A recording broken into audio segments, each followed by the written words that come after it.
السلام عليكم ورحمة الله وبركاته.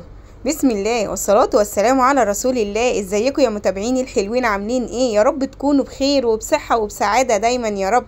كل سنة وانتم طيبين. خلاص العيد الكبير على الابواب، عايزين نعمل بقى الفتة والكوارع واللحمة. النهاردة عملنا فتة وطواجن كوارع، وعملنا الشوربة اهي زي ما انتم شايفين اخر حلاوة. وعملنا الفتة بحاجاتها وتركاتها وحركاتها، وعملنا الكوارع وهقول لكم ازاي تسووا الكوارع ومش هتاخد في ايديكوا غلوه. وطبعا لا غنى عن طاجن الكوارع بالصلصه كده، يدينا طعم كده. انا عايزه اقول لكم، شايفين الطاجن الحلو ده؟ بصوا شايفين اهو عملناه بالكوارع.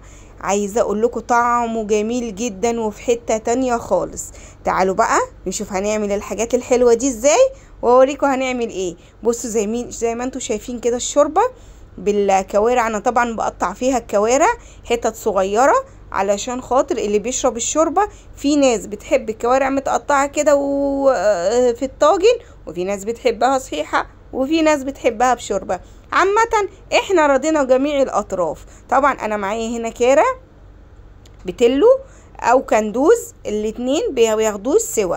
اما الكوارع العجالي او سوري يعني في الكلمه الجاموسي بتاخد وقت يا جماعه، فدي علشان تاخديها صح هتديها غلوه من بالليل. انما الكندوز والبتلو ما بتاخدش معانا وقت.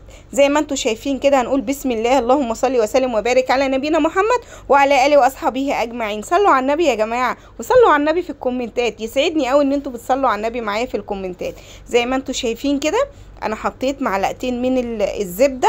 عايزه تحطي سمنه تمام، عايزه تحطي زبده اللي انت عايزاه، بس التيست اللي انا بعمله ده بيدي طعم جدا للكوارع، بيخليها في حته تانية خالص وتبقي مميزه كده في اكلك وفي حاجاتك. مش كتير قوي بيعملوها، ما بيعملهاش الا اللي الاكيل زينا كده. ما احنا بنحب الكوارع وبنحب اي حاجه بصراحه.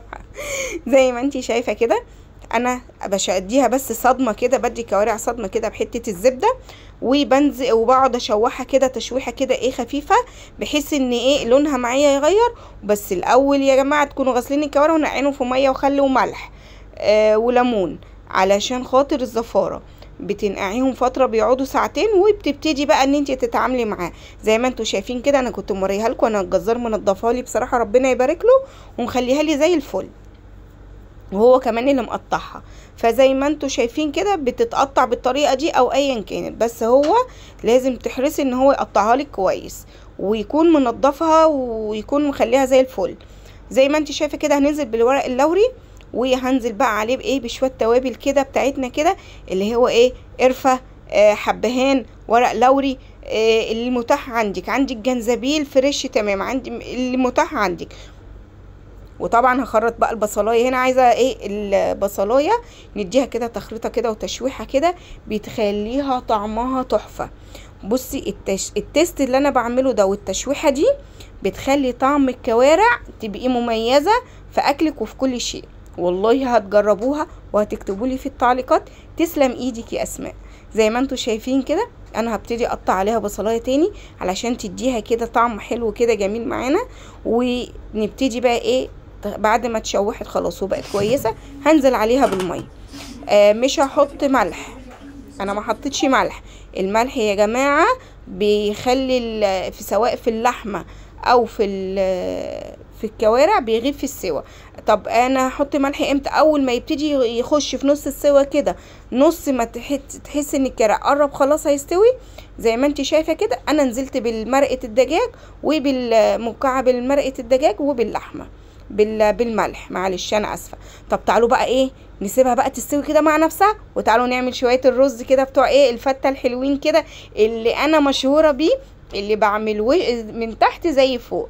انا عايزه اقول لكم تجربوا الطريقه دي، الفته هتعجبكم جدا. يلا قومي شوفي هتعملي واعملي جربي الطريقه وهتعجبك على طول يا ست الكل. بصوا يا بنات، انا هنا حطيت معلقه من الزبده ومعلقتين من الزيت في الرز، يحرص ان انت تحطي الرز ابيض او رز بشعريه او ايا كان الرز، حطي زيت وزبده او زيت وسمنه المتاح عندك، بتدي طعم جميل جدا. وتشوحي الرز جامد لحد ما يشرب. انت طبعا بتبقي غسلاه فتسيبيه لحد بس ما يبتدي كده ايه ينشف حاجه بسيطه، وتحطي الملح. هنحيق الرز كده بالملح بالطريقه دي. لما بتلفي الرز مع الملح مع الزبده او والسمنه او الزيت، بتديها طعم جميل جدا. وما تقلقيش ولا بيلزق ولا اي حاجه، لا انت بس ايدك بس تفضل تقلب فيه كده لحد ما الرز بتاعك يبتدي تحسي ان هو نشف شويه. وبعد كده تبتدي بقى تحطي مقدار الميه على المقدار الرز اللي انت مستخدماه. استخدمتي كوبايتين تمام، استخدمتي 3 تمام، ايا كان اللي استخدمتيه بتزودي نص كوبايه للرز اللي ما بيشربش، كوبايه الا ربع للرز البلدي اللي بيشرب. تمام. هنا انا حطيت خلاص مقدار الميه بتاعي وخلاص استكفيت بيه، وهسيبه كده بقى هزود شويه كمان، لان انتي طبعا عينك معيارك، لان انتي اللي بتشوفي انتي هتحطي قد ايه واذا كانت الميه كافيه ولا مش كافيه. تمام يا روح قلبي.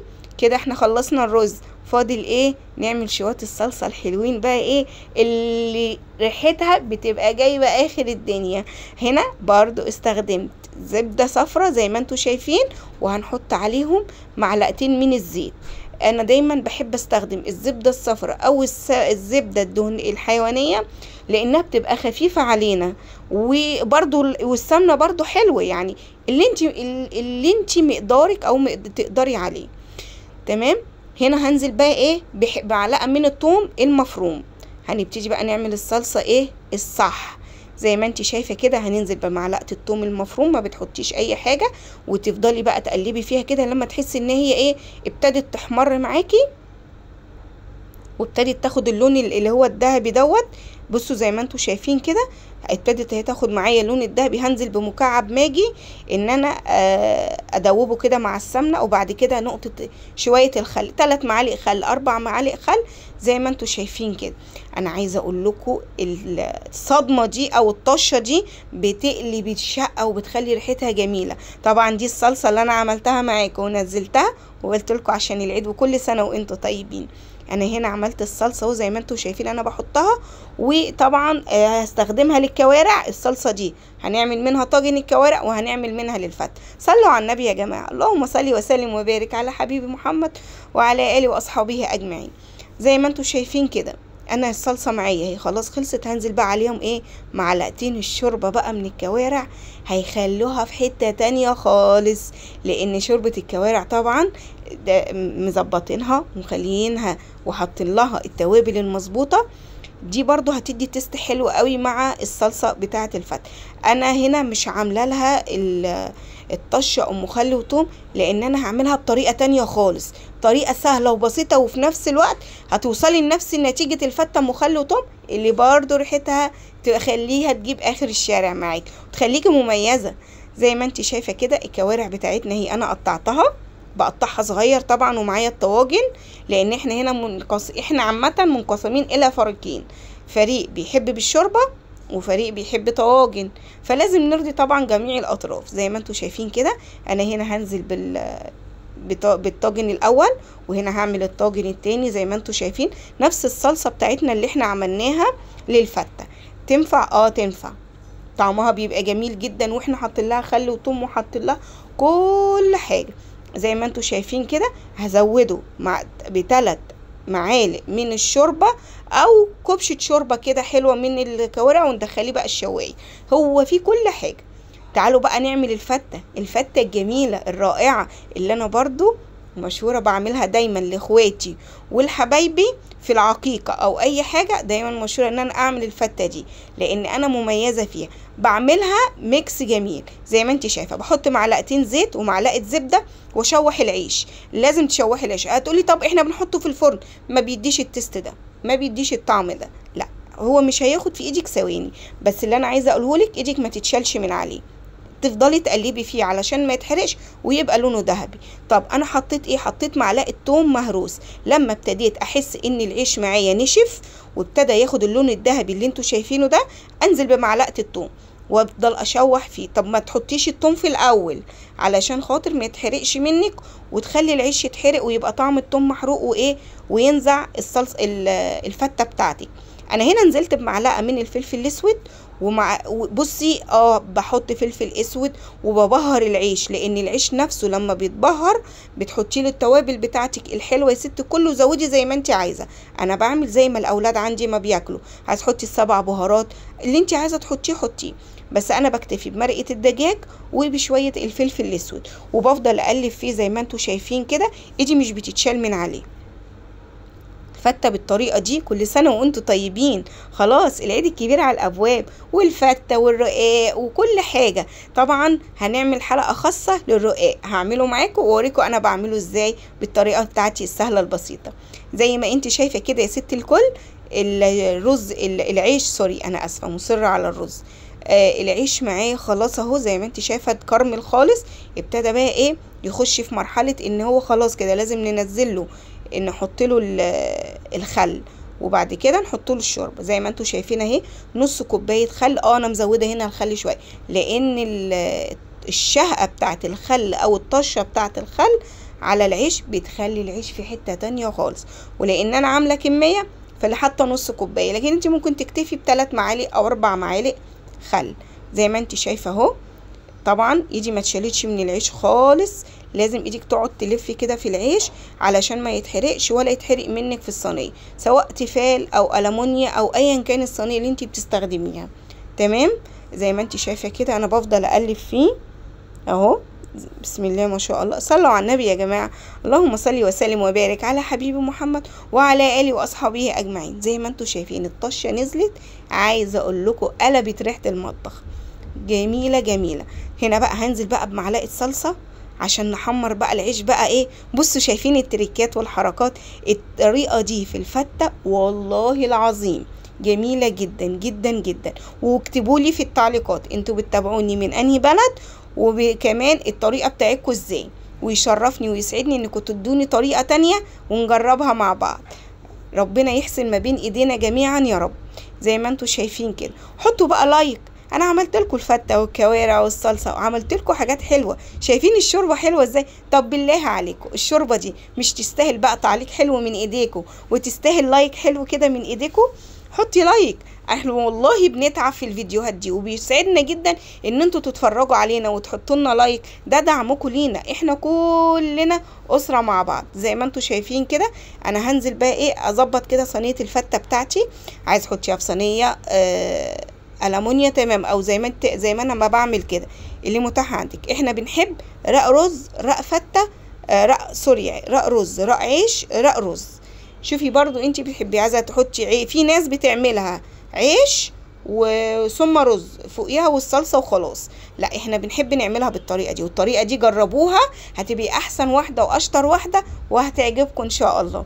زي ما انتم شايفين بصوا بقى العيش طري خالص ازاي. انا حبيت بس اوريهولكم ان العيش معايا زي ما انتم شايفين ولا معجن ولا اي حاجه، بيتفرد معايا وتشرب تشربته الحلوه بالشوربه كده بتاعه الكوارع والصلصه بتاعته، وكمان بشويه الخل والثوم اللي بيخلوا طعم الفته في حته تانية خالص. عايزه اقول لكم جميله جميله جميله، وبالف هنا وشفا يا رب اللي هياكلها. زي ما انتم شايفين كده انا هنزل بالرق التاني اللي هو رق العيش اهو. بسم الله ما شاء الله، بسم الله تبارك الله. زي ما انتم شايفين هنزل برق العيش، طبعا مش كله لان انا عامله كميه تكفي صينيتين. وبعد كده هنزل باخر حاجه اللي هو ايه الرز يا بنات. زي ما انتم شايفين اهو هنزل احط الرز اهو. بسم الله ما شاء الله، صلوا على النبي يا جماعه. اللهم صل وسلم وبارك على نبينا محمد وعلى اله واصحابه اجمعين. ايه رايكم بقى في الوصفه دي؟ مفيش اسهل من كده. عملنا فتة كوارع وعملنا كوارع وعملنا طواجن والشوربه. بصوا انا عايزه اقول لكم الصينيه، طبعا انا زي ما قلت لكم في اول الفيديو انا مشهوره بالرز ده، زي ما قلت لكم انا مشهوره بالرز ده ان انا بعمله حلو جدا، مش محروق مني، وده فضل من ربنا سبحانه وتعالى، ولا شطاره مني ولا اي حاجه، لا بل توفيق من ربنا سبحانه وتعالى وفضل من ربنا ان انا ربنا مميزني برضو بحاجات كده في الاكلات. زي ما طبعا ده علام امي الله يرحمها، ادعوا لها بالرحمه، ربنا يرحمك يا امي يا رب ويسامحك ويغفر لك. زي ما انتم شايفين كده انا نزلت اهو بالرز، وزي ما انتم شفتوا كده ولا محروق مني ولا اي حاجه، سواه مظبوط ومفلفل وملوش زي. هننزل بقى بالكوارع بقى بتاعتنا الحلوه كده، عايزه تديها صدمه على بالسمنه تمام، بس احنا يعني الدسامه كتير بنتعب منها يعني، فاهمين؟ فاحنا بنحب الحاجه ايه تكون مخدومه صح، ويكون طعمها حلو، وفي نفس الوقت ما تبقاش تقيله علينا وعلى المعده. يا رب يشفيكوا ويشفي كل الناس كلها. زي ما انت شايفه انا نزلت بقى هنا بقى بالصلصه بتاعتي، زي ما شايفين حمرة كده وحلوه ازاي، بسم الله ما شاء الله تبارك الله. زي ما انا نزلت بقى بالصلصه بتاعتي، وادي بقى صينيه الفته بالكوارع اللي ملهاش زي. جربيها هتعجبك، وتحطي لايك وتحطي تعليق حلو، وتحاولوا بقى تنشروا الفيديو لحبايبكم كلهم، عشان كلنا نبقى اساتذه في مطبخنا باذن الله. زي ما انت شايفه كده يا روح قلبي، انا كده خلصت صينيه الفته بالكوارع، وهنبتدي بقى ايه نشوف الطواجن. احنا نسيناهم ولا ايه؟ لا ما نسيناهمش، احنا دلوقتي هنفتح الفرن عليهم ونشوفهم استووا ولا ايه اللي حصل فيهم. زي ما انتم شايفين كده الصينيه ملهاش حل، بسم الله ما شاء الله. طبعا الشوربه بتاعتنا اهي زي ما انتم شايفين، الدسامه والجمال بتاعها والحلاوه، عايزه اقول لكم كان طعمها جميل جدا جدا جدا، بسم الله ما شاء الله. وادي الشوربه بتاعتنا، ايه رايكم بقى؟ طب بالله عليكم مش تستاهل لايك الشوربه الحلوه دي بتاعت الكوارع كده اللي ترم العظم؟ زي ما انتم شايفين كده. تعصري بقى عليها ليمون كده بقى وشويه ملح وكمون وعيشي، بسم الله ما شاء الله. وادي الطاجن بتاعنا، طب بالله عليك شفت الطاجن كده بالجمال والحلاوه دي؟ عايزه اقول لكم الطاجن ده طعمه ملوش حل، وبألف هنا وشفا. جربوها سواء طاجن او بالشوربه، او لو انت حابه ايه تعمليها باي طريقه كانت. اكتبوا لي في التعليقات وقولوا لي انتوا بتعملوها ازاي، يمكن ربنا يكرمنا ونعملها زيكم ان شاء الله باذن الله. ويا رب اكون كده ضيفه خفيفه على قلبكم، وفيديو جديد ووصفه جديده، وكل سنه وانتم طيبين، ونحاول نعمل حاجات جديده علشان العيد الكبير. يا رب تكون الوصفه عجبتكم، والسلام عليكم ورحمه الله وبركاته. اوعي تنسي تحطي لايك وتعليق حلو من ايديك يا ست الكل. السلام عليكم.